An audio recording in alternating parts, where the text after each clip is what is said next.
शिरसाटांनी झाडाझडती घेतली। इंधनाचा साठा असतानाही या पेट्रोल पंपातून पेट्रोल आणि डिझेल दिलं जात नसल्याची तक्रार यावेळी ग्राहकांनी आणि शेतकऱ्यांनी केली।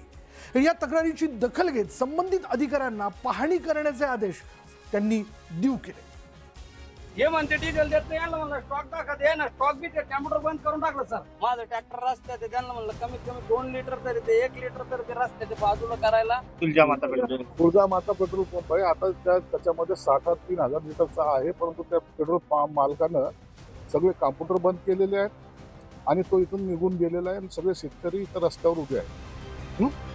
ताबडतोब टीम पाठवून कलेक्टरला बोला आणि मी स्वतः इथं उभे आहेत, सगळे प्रेसवाले उभे आहेत, ते सर्वजण ऐकतायत आता।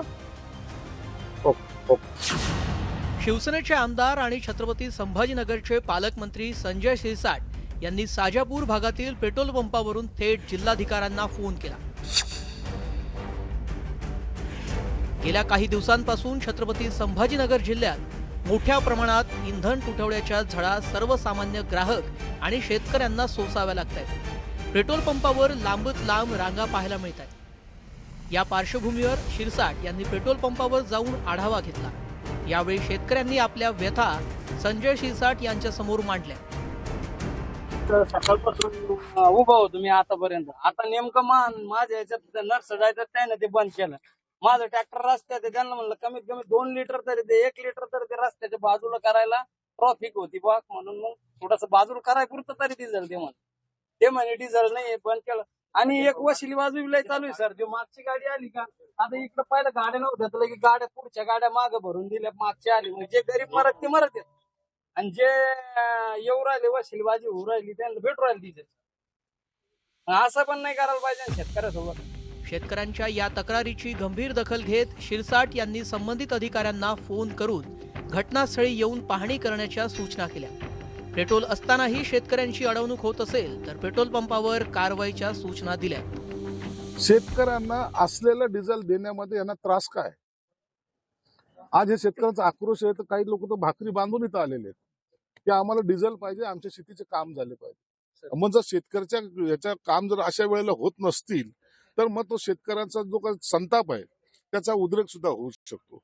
म्हणून त्यांना शांत करून पुन्हा आता कलेक्टरच्या माध्यमातून असे अनेक पेट्रोल पंप आहेत शहरामध्ये, त्या सगळ्यांची आता झाडाझडती घ्यायला आम्ही सुरुवात करतोय।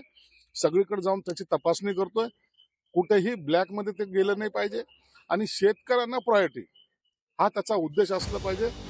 पेट्रोल आणि डिझेलचा पुरवठा आणि वितरणावर देखरेख ठेवण्याच्या सूचना संजय शिरसाट यांनी दिल्या। पेट्रोल पंप चालकावर नियंत्रण ह्या कलेक्टरच्या माध्यमातून असतं, जिल्हा पुरवठा अधिकारी असतो, त्यांनी या ठिकाणी व्हिजिट केल्या पाहिजेत। प्रत्येक वेळेला पालकमंत्री किंवा कुणी राजकीय पुढारी जाऊन त्या पेट्रोल पंपवर गाडी टाकणं हा आमचा उद्देश नसतो। म्हणून आता कलेक्टरांना आम्ही सूचना दिलेल्या आहेत। कलेक्टरांनी आता ज्या ज्या ठिकाणच्या तक्रारी येतील त्या ठिकाणी त्यांची टीम पाठवून त्या सगळ्याची चौकशी केली पाहिजे। विशेष म्हणजे शिरसाटांनी कारवाईचा इशारा दिल्यानंतर या पेट्रोल पंपावरून पेट्रोलचं वितरण सुरू करण्यात आलं। ही पंपवाल्याची चूक आहे, कारण स्टॉक असताना स्टॉक वाटप करणं हे त्याचं कर्तव्य आहे आणि जर लोक रांगेत असतील तर त्यांना स्टॉक वेळेवर देणं ही त्याची जबाबदारी होती। त्यामुळे निश्चितपणे त्याच्याकडून चूक झालेली आहे। आपण ती तपासणी करतोय की स्टॉक असताना सुद्धा का नाही दिला। जसं आपल्याला सरांनी आदेश केल्याप्रमाणे आपण इथं लगे आलो तेव्हा त्यांचा पंप चालू होता आणि 2300 KL स्टॉक ते शिल्लक होता। माझ्यासमोर तो स्टॉक रिझर्व्हला लागला 2000 लिटरला। आखातातील युद्धामुळे सध्या देशात इंधन पुरवठ्याची साखळी विस्कळीत झाली आहे। या संकटाच्या स्थितीचा गैरफायदा उकळण्याचा काही जणांकडून प्रयत्न होतोय। अशा प्रवृत्तींना चाप लावण्यासाठी कारवाईचा बडगा उगारण्याची गरज आहे। अविनाश कानडजेसह ब्युरो रिपोर्ट, न्यूज 18 मराठी।